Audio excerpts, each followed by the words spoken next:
upon a time there was a painter chap who painted his paintings in the air. Not plain flat figures with flat paintbrushes on flat canvas which were painted so flat that they looked really flat and plain, but he painted round figures round in the air. So he painted a queen. She had an enormous velvet skirt on her legs and a crown on her head, and a shock of hair under the crown which looked like a cake, so beautifully was it done. And her graceful arms with slim fingers and the big brilliant rings on her fingers moved as the fingers of a queen used to move. Then the wind came and blew Her Majesty the Queen away, and the painter observed this display with anxious eyes.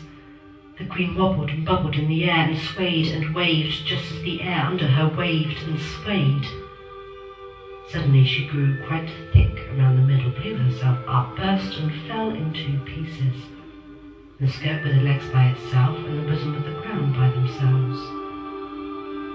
When the painter chap saw this, he got very serious and painted in a great hurry a page boy in the air.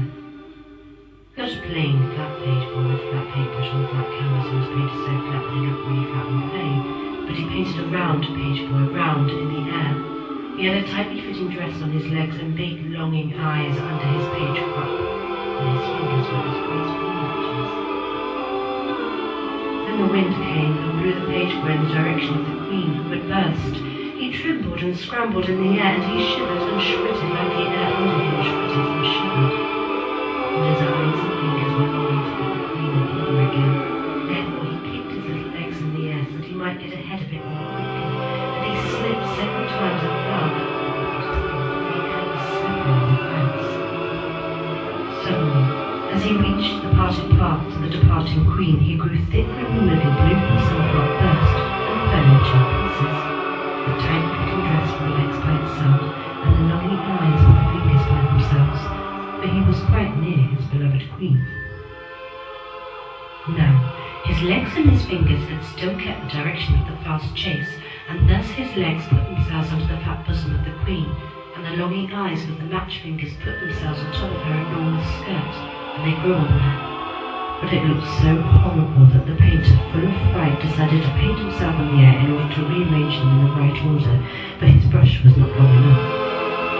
He did not paint himself plainly flat with a flat brush and flat canvas like the other painters who used to paint plain flat figures, as you already know, on flat canvases which were painted so flat that they looked really flat and plain, but he painted himself with his own brush round in the air. Then the wind came and blew him in the direction of the two figures.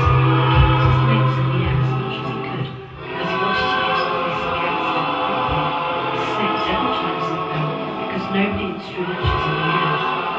Suddenly, as he reached the two figures, he grew quite round in the middle, blew himself up and burst not in two pieces, but in so many small parts that he could no longer be seen. And with him was the ability of the painters to paint round figures round in the air with round brushes. Therefore, painters now paint plain, flat figures with flat brushes on flat canvas.